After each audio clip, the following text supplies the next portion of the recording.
We've got a great chat and a conversation today, which I am really, really, really excited about. We are going to be talking about structuring a real estate investment with very little money, with a lot of money, whether you own the land, whether you don't own the land. But on our last group coaching call, I got a ton of questions about how to set this up. So I think there was a lot of people that are thinking about putting a deal together that don't maybe own the land, that want to own the land, or maybe they own the land and they need capital. There's a bunch of different scenarios. We are going to go into a lot of them. I'm going to share with you some shared experiences of my own and how I would recommend you structuring this. And this would apply to all real estate. So whether you're doing like a hotel, a micro resort, a landscape resort, a apartment building, anything that you want to do, these strategies and these structures are going to work for you. I think the best place to start is just with a very simple concept. And that is, you have found an amazing piece of land and you want to build this beautiful resort in the Texas Hill Country, and it's going to be experiential. There's all these cool cabins that you're going to build. You're going to have a food and beverage component. It's an hour away from Austin. It's going to be the next greatest hospitality experience other than the Yamagiri, which is like the highest revenue per key hotel out there. Yours is going to be the best. So I think what a common scenario that you might find yourself in is you find this piece of land and you don't have capital to acquire the land, or you find this piece of land and you do have capital to acquire the land and then you acquire it. The third scenario would be you seller finance it. The fourth scenario would be you get together a group of your friends and you all buy the land. But let's just start with a very simple scenario first, okay? And this is an outright purchase of the land. So let's just say you used all of your hard-earned savings to buy this amazing real estate site. And all it was some beautiful topography and a field and a water, and there was maybe a barn on it, but there was nothing really else there. And what you started doing was you hired an architect and you kind of did some space planning. You figured out how many cabins you could build. You started generating your business plan. You started talking to contractors and figuring out how much everything is going to cost. By the way, I should mention in this scenario, let's just say you have no experience. So you don't have a hotel company. You've never done this before, but you're like a really smart, creative entrepreneur. Okay. So you get all this stuff done. You're working. You get an architect to draw up a beautiful set of plans. It looks amazing.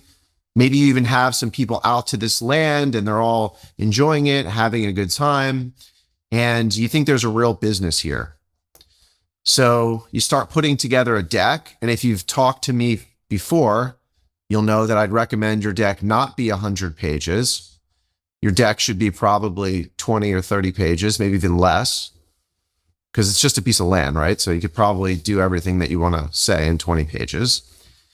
And now you're ready to start talking to investors, but you're kind of stuck because, yeah, you own this land, but all you really have is kind of a site plan. You have some pretty pictures, you have renderings, you have a business plan, but you don't really have anything else beyond that. But you also don't have any money because you used all your money to buy the land and hire someone to draw a few pretty pictures, and you spent all this time coming up with the business plan.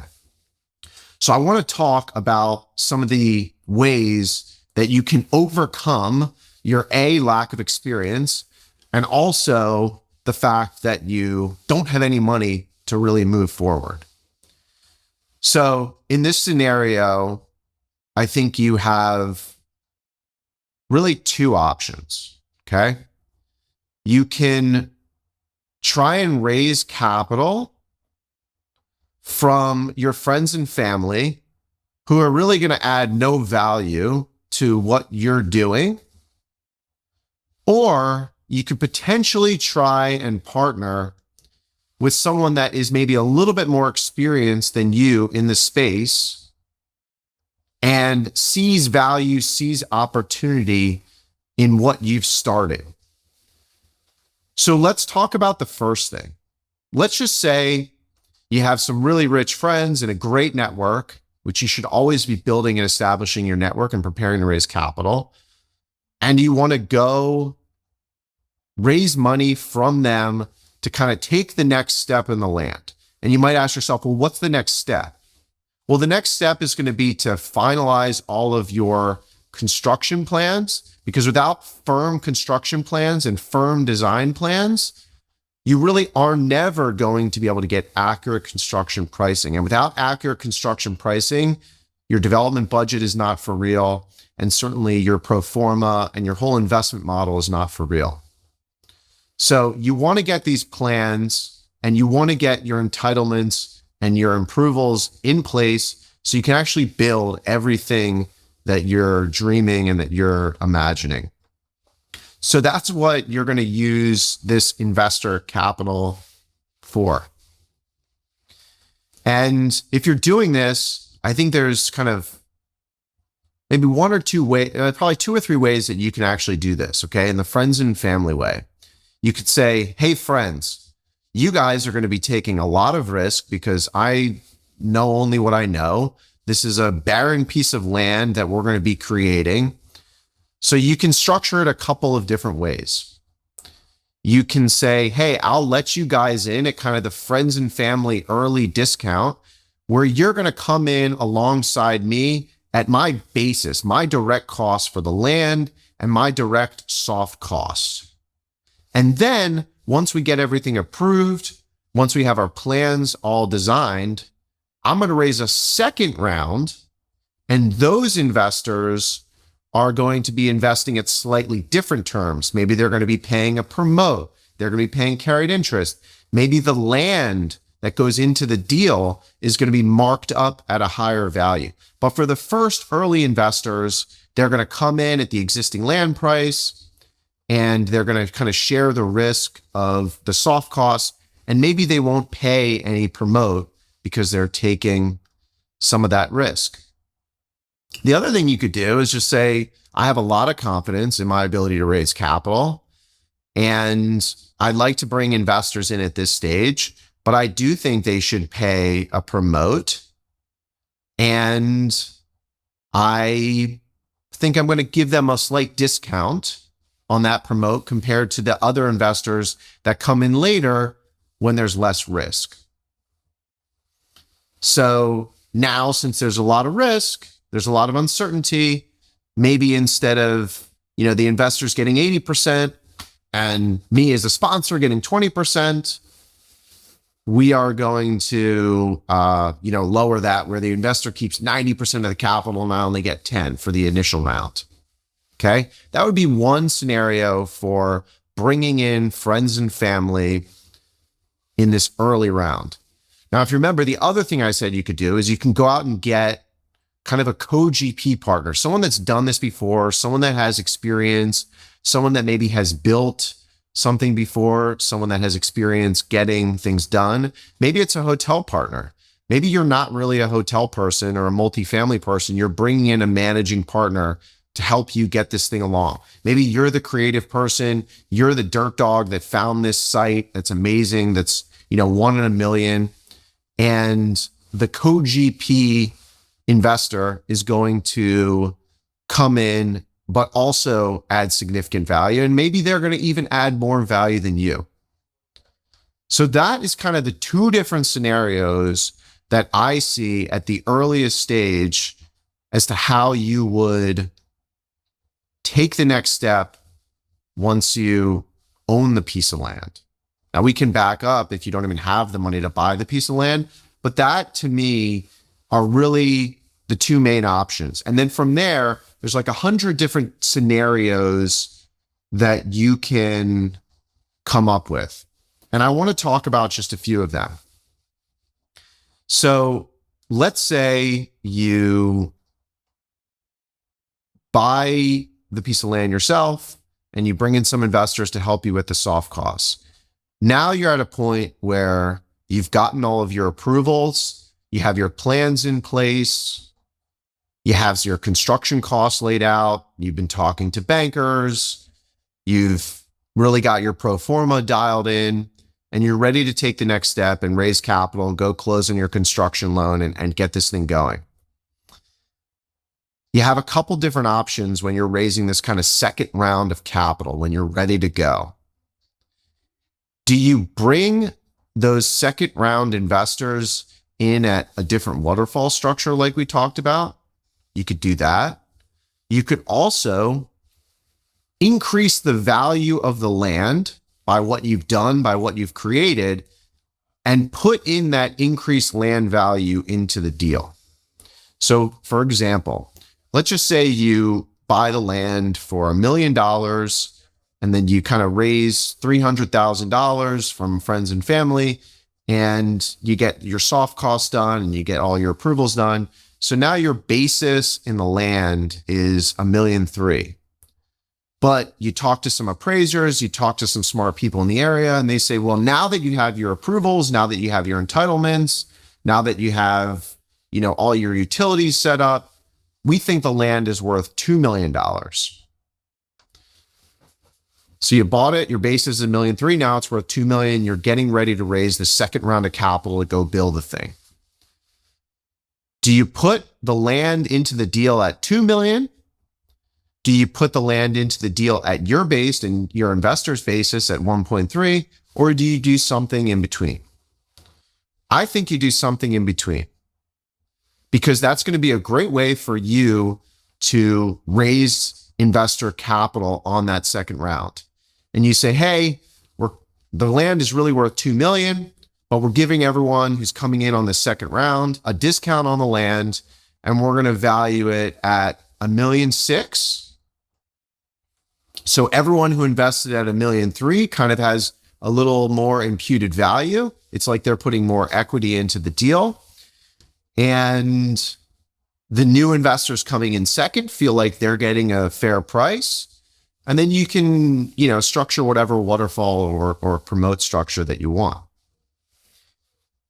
Another scenario is one in which you've created a lot of value in the land.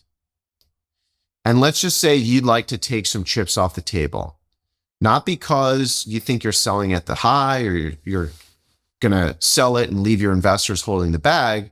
But let's just say you only wanted to invest $1 million in this deal. You spent $1 million to buy the land and you don't want to have $1.2 million or $1.3 million or whatever it is in the deal. You just want to have $1 million, or let's just say you just want to have 500,000 in the deal because in your model, you as the sponsor, you only wanted to put up 5 or 10% and you got the land approved, you did all this work, and now you want to just take a little bit back, but still have significant dollars in the deal. You could also sell off some of your position. And then you go through the same scenario. Do you sell it off at your cost? Do you sell it off your profit? I think personally, you sell it off with some profit, but you still give a discount. And it's perfectly unacceptable and reasonable to take some chips off the table at a higher valuation if you still have meaningful skin in the game and allow some new investors to come in when you move to the next phase, and that's on the construction loan. So we've talked about a land JV. We've talked about kind of different ways to think about a JV with investors, depending on their level of sophistication. I want to now back up a little bit. And let's just say you identify this land, but you don't have the ability to capitalize it. Then what? Like, you don't have the ability to buy it. Or you don't want to take the risk to buy the land until certain milestones are met. And maybe one of those milestones is getting the approvals to build what you want to build. And that could be because the seller wants a premium for the land. You kind of don't see eye to eye, but maybe you would pay the premium if you had all these approvals together. So a couple things you could do there. You can get seller financing from the seller.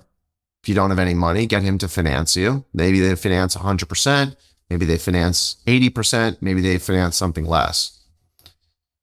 The other thing you could do is basically take an option on the land and you tie up the land.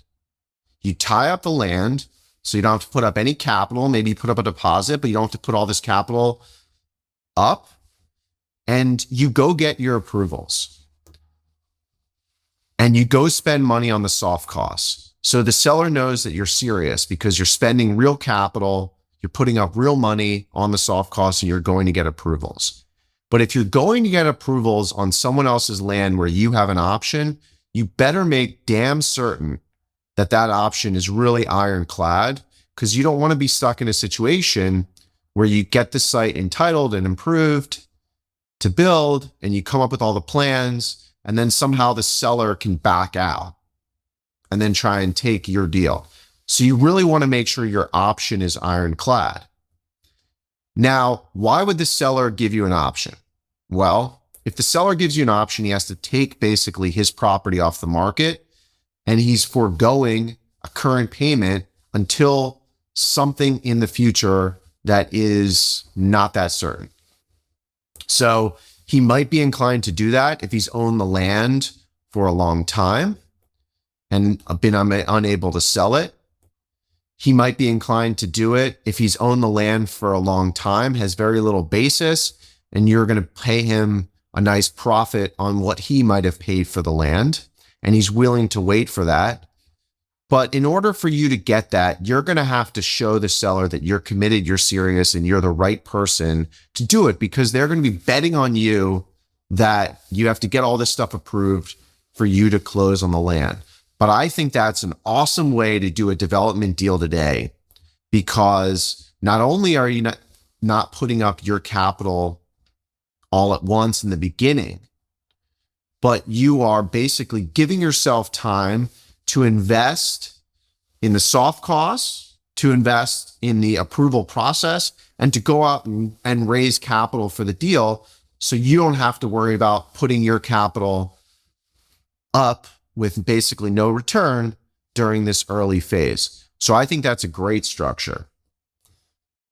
Another thing you could do, which I don't really recommend, and unless it's a very, very, very unique situation, is you can do a ground lease. So you can set up a situation where the seller retains title to the land, and you're basically doing a 99-year lease from this person. And maybe your payments don't start for a couple of years, so that gives you the time to get ramped up. The reason why I don't recommend ground leases in all situations is the reality is a ground lease is essentially additional leverage. It's just you levering up the property in another way, but it's an encumbrance on the land. And it's always going to be more challenging to raise investor capital and to go get traditional bank financing if there's a ground lease, because the ground lease has priority of payment to the construction lender or the lender that will ultimately be loaning on the building or whatever project you're building. Now, if you're not building anything on the site, and maybe you're doing like Airstream trailers or tents or something, and you're not creating major infrastructure, then maybe a ground lease works for you. The other thing that I want to talk about is a co-GP situation. So again, you haven't bought the land, you don't have enough money to buy the land, but you're a super creative person and you've really come up with this amazing idea. You think your land that you've gotten under control is very unique, but you really don't have the wherewithal to go through with it. That is a great opportunity for you to bring in a co-GP who does, where that person is going to add either capital raising value, development value, operational expertise, legitimacy, maybe because they have years experience, they can bring in debt. But you as the sponsor really need to know your role and be intellectually honest with where you are. Because I get pitched a lot of deals where someone's looking for a co-GP partner, but really, and I don't say this being rude, but like the person has zero value to me. All the person did was bring me a great deal, introduce me to an opportunity, but like they're not going to add any value operating whatever it is. They're not going to add value building it. Like they're just really inexperienced, maybe uncreative, whatever. So it's important, if you are that person, that you know that you are that person and structure a deal accordingly, because it is always better to have 20% of a watermelon than 100% of a grape. Okay? Because if you are the guy that says, no, I need a co-GP and we're going to split the promotes and I get these big development fees and this, that, and the other thing, but you're not bringing capital, you're not bringing expertise, you're not bringing value other than a deal that's just kind of like a deal, but not like all of the components of a deal, then you may need to give some up, ride along, but let someone else take the reins. Now, you might be a co-GP where you add significant value. Maybe you've spent the past 2 years entitling this thing. Maybe you're a former contractor and you know how to build it better and more intelligently than anyone else. Maybe you're going to be the project manager. Maybe you're this amazing idea guy, you're an amazing hotel operator and executor and visionary, and the whole thing is going to be your vision, but you just need capital. Then that's a different story. So in a co-GP situation, which I love, it's really important that each person in the co-GP role knows their role and adds value. So a couple personal situations that we've been in that have been tremendous for us in a co-GP capacity.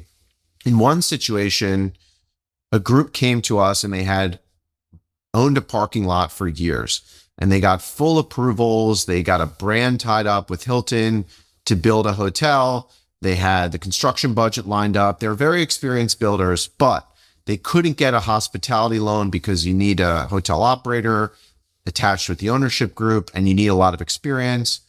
And they could raise the capital, but they wanted a hotel person that was also going to have skin in the game and that was going to invest. And we did that deal and it was tremendously successful. And what we brought to the table was construction expertise, lending expertise in the hotel world, operational expertise. And what they brought to the table was the deal, all of the entitlements, all of the construction work that they put in up to that time, and all of the soft cost work, which was very good, architectural, engineering, all that kind of stuff, design. And they were also bringing a very significant project management role to the table as well. In this deal, it was a mixed use component. So they had a lot of experience with retail. They were going to be the retail managing partner. The other thing they were bringing to the table was they were going to be the accounting partner for the deal, and they were going to be the tax matters partner, and they were going to handle all that. So it was really very, very strong alignment. A more recent deal, we are building a Moxie Hotel in St. Pete, which is going to open in August. That partner spent 2 or 3 years going through COVID, getting entitlements on the land, getting it approved, designing it, coming up with a whole master plan, buying the site. But again, they couldn't get it over the finish line because they needed a hospitality partner to legitimize the deal that was also going to bring significant capital to the deal, because they also needed capital and they needed someone with hotel expertise. But they had construction expertise, not necessarily the hospitality expertise. So for us, it was a tremendous opportunity because they've been working on this deal for 3 years. They needed us to come in. We kind of came in at their basis, which was also very fair because we were going to contribute a lot of value going forward. And for us, it was great because we're having the opportunity to do a development project, but we didn't have to invest 2 or 3 years of our time to get it to this point. They had already done that. So that was a lot of value to us. You know, contrast that to effectively like a broker coming in and saying, hey, I want to be your partner. Well, what are you going to do? Well, I brought you the deal. Well, it's like, okay, but then we got to structure it for that relationship because you're not going to add value that's going to be really meaningful to us along the road. So let's just structure it in a way that makes sense for the relationship that we have, the skills that I'm going to put in, that you're going to put in, so that it's all fair. And I found in my experience that really makes for the best partnerships when everyone knows what they're doing, and when you don't set unrealistic expectations of your partner from the start. The other thing that I'll say, and then I want to jump into some questions, is right now in this world, I think there's a lot of risk with development. It's very difficult to get construction financing. There's still a disconnect between value, what sellers are willing to trade at, and what buyers are willing to pay. So if someone came to us with an opportunity that is baked, we would be interested as long as they were going to put in the work going forward, or they had already put in the work and it was coming to us almost like a package. Because the opportunities that we're seeing today, we could earn basically almost like development level returns without having to take development like risk. So for development deals that we're looking at today, we want to find a way that some of that development risk for us is mitigated, or we can get a significant upside based on our contribution, some value that we bring to the table that might be unique. So that's where I will leave it. And I'd love to go to questions because I'm sure there's a lot of questions of things that I didn't cover, but that people want to talk about. So if you have one, just raise your hand. Do you have an experience building outside of the US or into a territory? Have you guys ventured out yet? That just wouldn't be that interesting to us because I think there's a lot of risk in that. The only way that we would be interested in that is with a local partner who has significant advantages in that market that would be able to mitigate that risk, and where we could add some sort of unique value, or where we would be able to imagine an investment upside that is far greater than we could get here in the US. Question about one thing you didn't mention, but the underwriting, like what key metrics would these investors or partners want to see? I feel like online, I do underwriting on different deals, land deals, and like other projects, investments. But, I just curious from your perspective, what you really want to see in that 20-page deck. So let's talk about it like in the two tranches. So let's just say it's the type of deal where you acquire the land, or you are acquiring the land, and you're kind of bringing in like a small group of people that are really taking a lot of risk, and they're really just betting on you and maybe the location and what your dream is. What you're going to want to show there is some very conservative base level underwriting that I think is going to be heavily driven by research that you've done based on similar projects and similar, opportunities. So what does it cost? What can I sell it for? And what is my annual cash yield? So in order to generate that, you're going to need a hotel pro forma, a hotel P&L, and you're going to need a construction budget. You're going to need some lender assumptions, and you're going to need some cash flows through construction and then through stabilization. But it's going to be very loose, and you need to really tell people like, hey, this is generally where we are targeting. So we're looking at some deals, right? We're not really looking at them, but we've seen some deals recently where some people have brought us some stuff, and it's pretty early in their process, and their basis is very, very high. And in my opinion, it's probably only going to increase just given the world of construction costs that we live in. So if I'm already thinking the basis is high before, we have plans drawn up and a lot of time has been spent, it's probably not going to be that interesting to us. What would be interesting is if you had some unique or competitive advantage that is like lowering the basis from the start to make it so obvious, where I could just I like doing simple math. So it's like, okay, you mean to tell me like your basis in this thing is like $200,000 a room. I know the market is $700,000 a room. Let's just say you're completely off. Okay. You're like crazy and you're 50% off. So it's really going to be $300,000 a room, but the market's still like 700,000. Like then I have coverage there. But if you're coming to me with a deal today and you're like, hey, we're working on this thing and based on all of our analysis, it's like going to be $650,000 a door or key or whatever. And the market's at kind of like 700,000. This is not a lot of room for error there. There's not a lot of margin.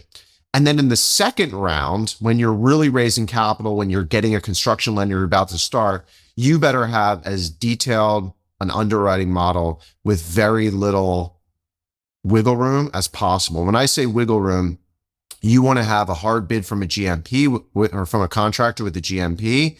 You want to have a decent contingency. And what a decent contingency is in my mind is 10% on a development deal today. And you want to have operating performance that is based in reality, based on actual comps from other properties. And I would like to see the real numbers from the other properties. So you can either get that through Smith Travel Research if they participate in that, by talking to other people in the market. But like, you can't just only rely on like looking online, because that's not necessarily the full picture of what, the rates are and what the occupancy is. Hopefully, and then you want to have a full hotel pro forma that was vetted by someone who knows how to operate a hotel. So if you're not the hotel operator, if you're not the hotel expert, then that should be generated by the person that's going to operate the thing for you. Over the past few years, from like 2019 till now, especially in development, have you seen like a certain pattern where, like, if it costs $150,000 today per unit to build a hotel, you need a certain RevPar? Like, have you seen like a certain trend, like at a certain cost per key, you need a certain RevPar, essentially? I wish it were that easy, and maybe like back in the day it kind of was. Like it used to be like if you had $150 RevPar, you could build it for $150,000 a key and be okay. But it's not all, or sorry, it was $150 rate, and that kind of assumes 60% occupancy. But in certain markets, the occupancies are nowadays 70, 80%. So there isn't that sort of metric. I think you need to underwrite each deal on its own. There's no like quick backup napkin where, hey, this is going to work. But you will start to see patterns and things will start to be obvious. Like, for example, like I'll tell you guys, we were looking at buying a note on a hotel where we were going to foreclose. And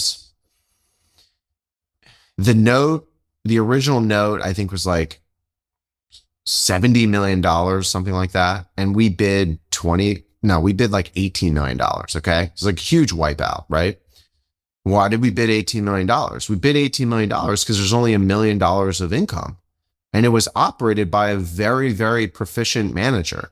So let's just say you take some assumptions and let's just say, oh my God, this manager who's really a great world-class manager, but I'm going to tweak it. I'm going to do things differently.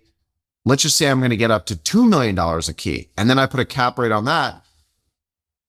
People were bidding on this thing up to like 35, 40 million. Like if you put a 6 or 7 cap on that, maybe I'm getting to 33 million. But again, like I'm basically paying the seller for all my upside.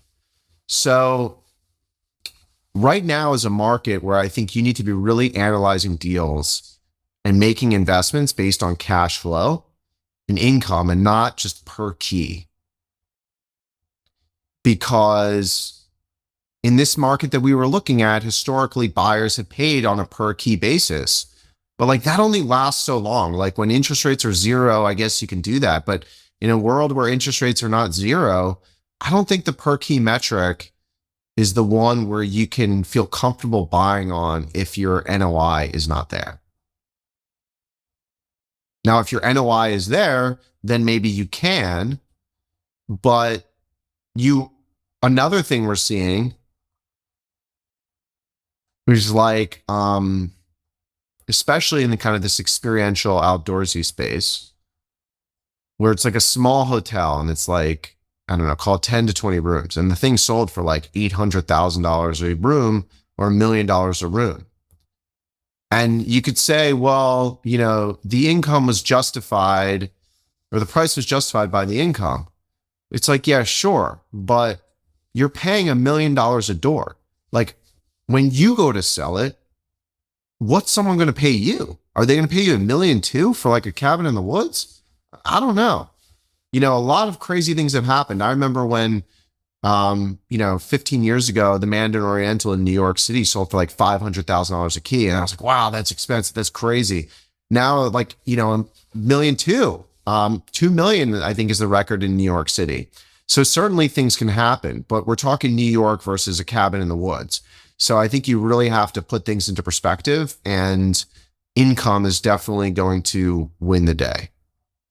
But it's got to be checked and moderated by price per key. When do you think pricing correction will happen in the hospitality space? It's coming. It's coming. It's coming because you're going to have people that are forced to make a decision. If your lenders are going to keep allowing you to extend, then you don't make a decision. But now you're getting time where people are having to make a decision because the debt is coming due, the debt is maturing, or maybe they took private preferred equity or something like that. Like, we made some preferred equity investments and we had the right to force a sale in 4 years, and we're coming up on that time. And it's like, dude, sorry, like, your equity might get wiped out, but we're going to make a lot of money on the pref, and we're not just going to wait around forever. So that will open up transaction volume. But I would say in the next 12 months, we'll start to see that. What is a good IRR for the LPs in today's market? And also, since you were talking about development, for both a value-add project and also for a development, for instance, like you were talking about. You can say for you as well as a GP. Yeah, so I'm just going to say for the deal, because I think it's easier to think about it like that. So when we're underwriting a deal, if it's like, we're doing preferred equity deals right now, or it's like high teens IRR. So it's going to be like a 17, 18, 19% IRR. 3 or 4 years ago, you would be underwriting a development deal to probably somewhere around that level. So in my view, I think a development deal needs to be above that. It needs to be like certainly higher than 20%. And by the way, that's really hard to achieve. So that's why I think there's a high bar for development right now. So you mean for the overall project, right? So it would give like... Yeah, for the overall project. From an investor standpoint, it depends on your investor base. But what I would say is, if the project IRR is 500 to 600 basis points higher than the investor IRR, then you maybe have too much of a promote, and you might get pushback. So that's, I think, kind of a good range to think about and to operate in. And I think it's also important to think about multiple as well. Like, what is going to be the multiple of equity? Because for a development deal, in a lot of ways, that's maybe more important. I mean, IRR is driven by like private equity returns who are justifying their asset management skills to pension funds. But I think a lot of investors that I speak to that are high net worth or family offices are very focused on cash return and their multiple. And when you speak cash on cash return, you are always talking about yearly, right? Then Yes. Which with hotels, as you ramp up, is going to change over time. But hotel cash flows are lumpy. So you really got to look at the whole year, because depending on where you are, you might have terrible cash on cash returns because that's your slow season. Yeah, exactly. Also here, I mean, I don't even know if people know about that private equity type of structure. So I'm still figuring out here in Portugal how things are. I'm obviously always comparing to the information that I have from you and everything. And yeah, I'm not sure if people here are like used to that type of structure. So we will see. I mean, I'm talking about the banks and everything because the financing here is also different. We have like leasing and we don't have the type of financing that you guys have that you only pay interest and everything. So things are very different here. Yeah, you know, there's different structures throughout the world, and I think private equity has fallen into one box. But, the simplest way to look at it is like what's called sweat equity. So if I put up no money or very little money, but I do all the work, how much are you, the investor, going to pay me for making sure that you get paid and that you earn a good return? So like just a simple way to think about that is like, okay, once we sell whatever we build or whatever project we work on together, you get all your money back, plus maybe some base level returns, somewhere maybe between 5 and 7 or 8%. And everything above that, we split 20% to me and 80% to you. That, to me, regardless of what country you're in, is a very universal concept. So a lot of the deals I'm looking at are they're hotels that have existing keys, let's say 10 or 20, and there's the zoning and the acreage to expand and develop, let's say, another 30 to 50 keys. So when I'm underwriting these deals, I'd love to stay super conservative and underwrite based on the existing infrastructure and almost assume that I'm never even going to do any development. But I feel like I'm sometimes going to be going up against other buyers who are going to value the development upside into their underwriting. And if that's the case, they can justify a higher basis and I may lose out on that deal. So I'm curious like how you balance staying super conservative and maybe valuing some of the development upside. This is an awesome question because I was having the debate with Charles, who leads our investments today. And I would say a couple things. I'll save the funny answer for last. But one, some people might have a different cost of capital than you have. Okay. So they might be willing to pay more because they are planning on earning less. They also might have way more experience or way more certainty than you have about unlocking value. That's number two. Number three is some people are just dumb and they're going to overpay for things. And you're never going to be able to, mitigate that.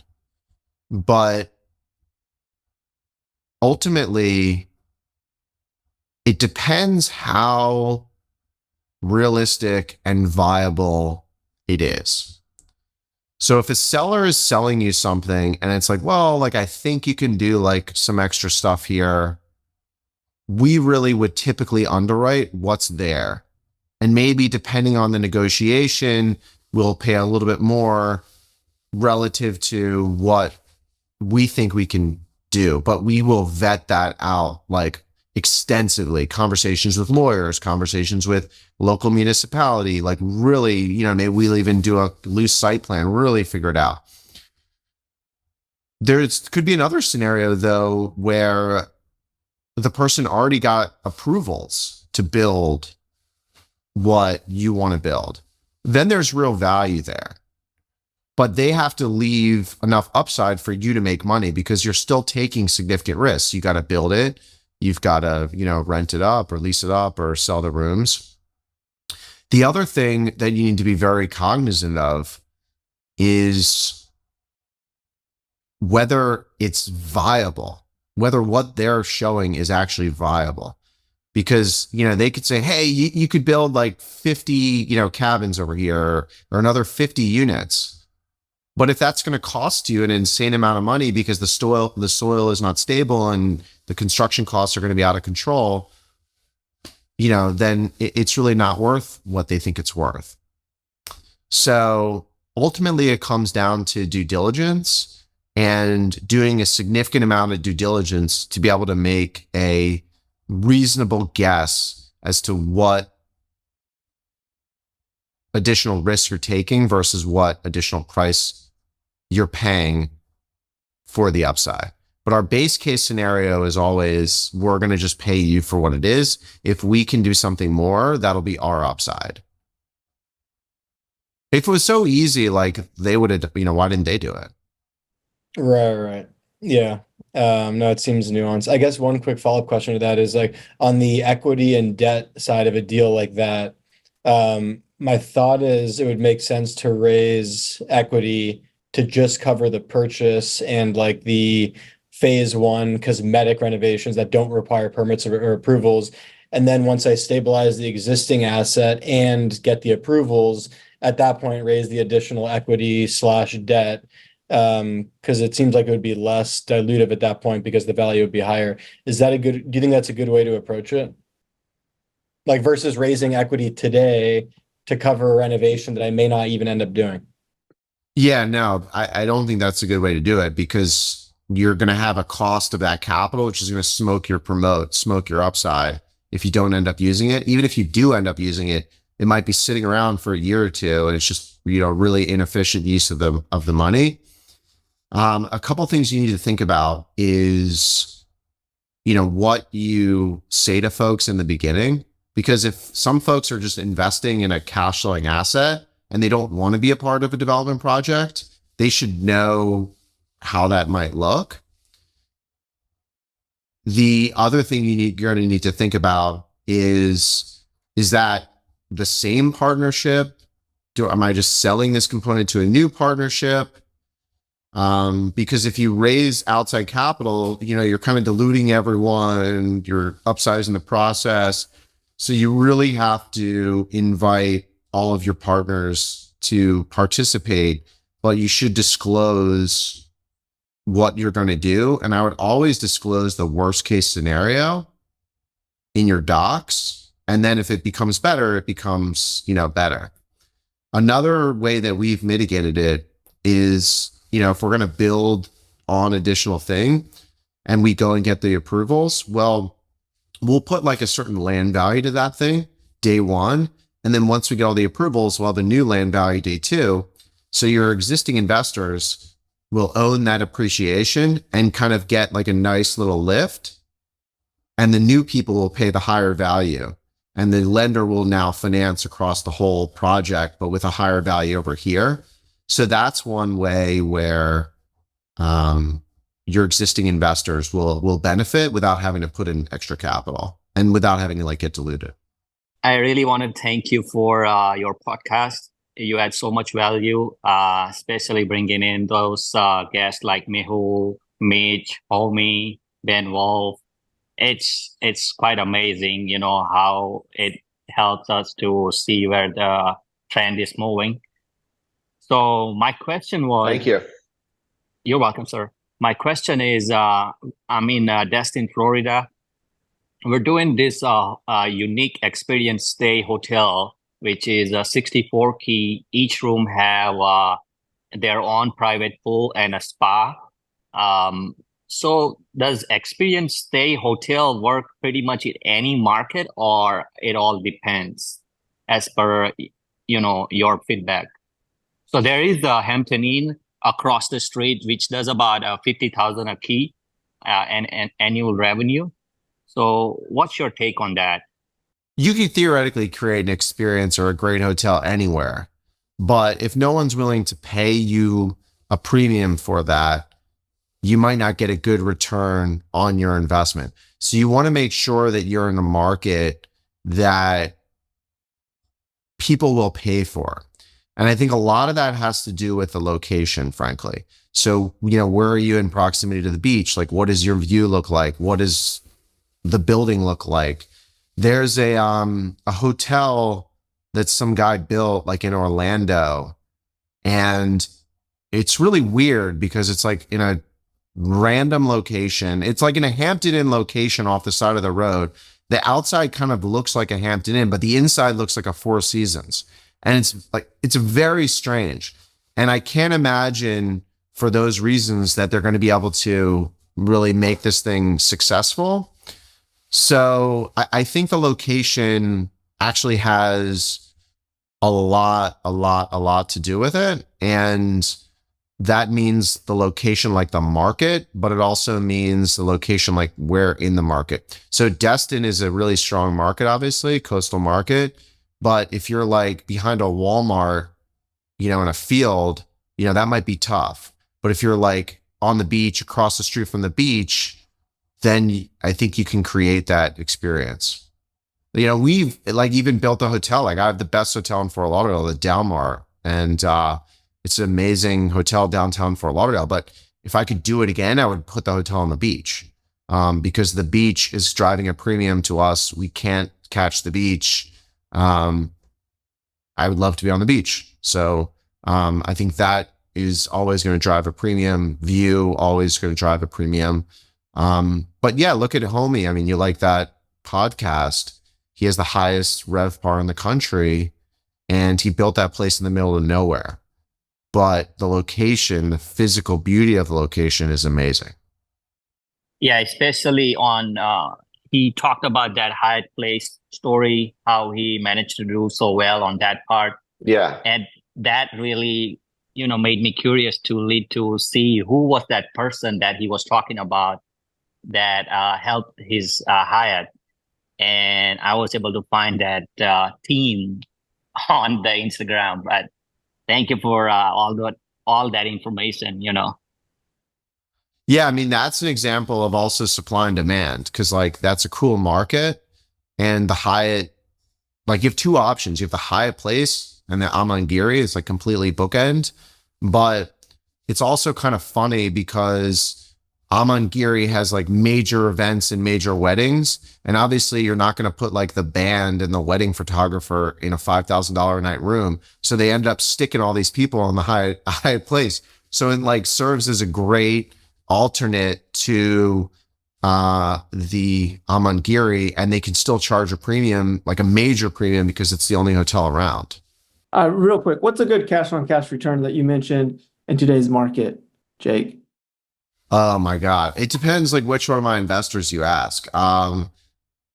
Okay. So right now investors can get 100% liquidity investing in like treasuries at around 5%. Okay. So you have to be higher than 5%, I think, to call it good, because you're completely illiquid. So I would be targeting somewhere between 8 to 10. But we also like, we have a deal. We were telling an investor the other day, he's like, the cash on cash return is a little bit lower than I expected. And it's like, well, yeah, but this is an 18-month hold. We bought this asset so low. The IRR is primarily driven through the sale, but we also are holding on cash because we saw an opportunity to reinvest in the property to potentially drive more ROI. So it also depends on the timeline, the time horizon of the investment. So if you're buying it super cheap and you're just like going to fix up a couple things, then like almost like flip it, then cash on cash return, I think, is a little bit less the game and the strategy. But if it's like you're holding it for a 5-year investment, investors are going to want cash because they would look at alternative things that they can invest in with complete liquidity. Really quick. So as far as the debt goes for a lot of these deals, like I'm always going for seller carry first. I try to go the SBA route, but it seems like they're kind of allergic to like the LP/GP structure. So for these value add deals, it seems like for some of the deals, bridge is like the only option. And it's hard to get some of these deals to pencil with bridge debt. So what are your thoughts about like trying to raise enough equity to just cover the entire cost, the entire project cost? Because I'm looking at some like smaller deals where that might actually be feasible, and then stabilizing as fast as possible and then like refinancing out after like a year or two. Okay, this has nothing to do with hotels, but we recently launched a new real estate vertical that we're going to try and grow, which is in industrial in a very specific area in Florida. And we bought our first deal all cash, okay, because we didn't like the debt options because the place was vacant. And once we get a tenant and there's cash flow, it would be completely different debt options. We also didn't like the debt options because, you heard today there's probably going to be run rate cut, but like probably depending on your hold period, rates may go down. So we bought it all cash and we'll do a refinance maybe in a year and a half, pump out a lot of cash, and that'll be nice. I think that's perfectly fine. It's obviously going to impact your IRR, might not impact your multiple, but if it is impacting your IRR, you should explain that to investors and make sure they're aware of it and why. It's also obviously less risky because you don't have debt and they're saving on interest payments. The other thing you could do is take on less leverage and take on preferred equity. I mean, we're investing a lot of preferred equity right now. And the reason why preferred equity is good is because it doesn't, well, at least the way that we do it, is it doesn't require a current payment because we're investing in the value of the asset. So unlike debt, we don't have to receive current pay. Now, if there is current pay, we're going to require that like we get that money and it pays down our pref, but our return is also capped. So if everything goes as planned, your investors will actually make more money because our return is capped, or we'll end up like stepping out and getting diluted out. That might provide some additional upside for your investors. So that's another option. But I mean, I think it's totally reasonable to combine seller financing with equity. And frankly, like it kind of sounds like a competitive edge and a good story. I think investors are looking for a story today. So when you hear seller financing, when you hear like kind of this creative financing stuff, it's just a little bit more interesting to investors than like, hey, yeah, we went out to like a local bank and got like the debt terms that everyone else can get. When you're looking at deals, like, is there a situation where you would, like, in what situations are you looking for co-GP economics versus LP economics? Where we're coming into like someone else's deal type of thing? Yeah. Well, like we're not LP investors. So we don't raise LP capital to go invest in other people's deals, except for preferred equity. So we would only look at being an LP if we were preferred equity. From a GP standpoint, we are, I'll tell you about a deal we're looking at right now, actually. So it's a guy we think is interesting, has a pretty good background, a good business plan. He's doing kind of whatever you want to call it, like experiential resort, a landscape resort, whatever. He's building, well, we'll joke about it. He's building 50 cabins in the woods, okay? And he owns the land, but basically doesn't have the money to move beyond his initial planning and his initial phase of drawings. So kind of this scenario that I laid out. So what we're thinking of proposing to him is, hey, we'll put up the next $300,000 or $400,000, but we got to be like in some sort of priority in the lands, because we want to, like, if you know this project way better than us, but if all hell breaks loose, at least we can get our money back through the land. We're going to allow you to take this thing to the next phase where we can raise capital, go get debt, go fully budget it. But like, you go do all the work because this is your project and you're saying it's great. But like, let's be honest, like, you don't have an infrastructure. I have 10 people in accounting. I've got a whole HR team. Like, I'm going to do all that crap for you. I'm going to help you raise capital. I'm going to get the debt, but like, you got to help, like, you got to be there. And for that, we want to be like in the GP and, get a piece of the promote. Maybe that's 50-50. Maybe it's 60 to us. Like, it depends on what we're all going to be doing and where we are. But to me, that's really interesting, because I'm basically, it's almost like the tech world. You're like making a seed investment to help this person get started. And then we'll like help you do it together. Like, we'll be like your board of advisors. We'll have certain control, but like, you're still the entrepreneur, man. Like, I'm not going to be, meeting with the architect every Monday and, wherever this place is. Like, that's your job. Go do that. And I'll make sure you don't like screw up and like hire too quickly or, make another mistake that we've made. So that's a cool way that I think is getting involved in a co-GP role with someone that is kind of just getting started. And obviously we've gotten involved in co-GPs with like other kind of equals where maybe we're the hotel person and they're just a real estate person, but we're, equals. They bring a lot of value. They have a lot of infrastructure, but we both have our expertise. So those are like the two scenarios. Thanks, guys. Hope you enjoyed, and see you on the next one. Hey, everyone. It's Jake here. Thanks again for joining me on this conversation. Be sure to subscribe on Apple Podcasts, Spotify, or YouTube. Lastly, don't forget to follow me on Twitter at @JWurzak. I'll see you in the next episode. Jake Wurzak is the founder and CEO of Dove Hill Capital Management. All opinions expressed by Jake and his guests are solely their own and do not reflect the opinions of Dove Hill Capital Management. This podcast is for informational purposes only and does not reflect or represent real estate, financial, or investment advice.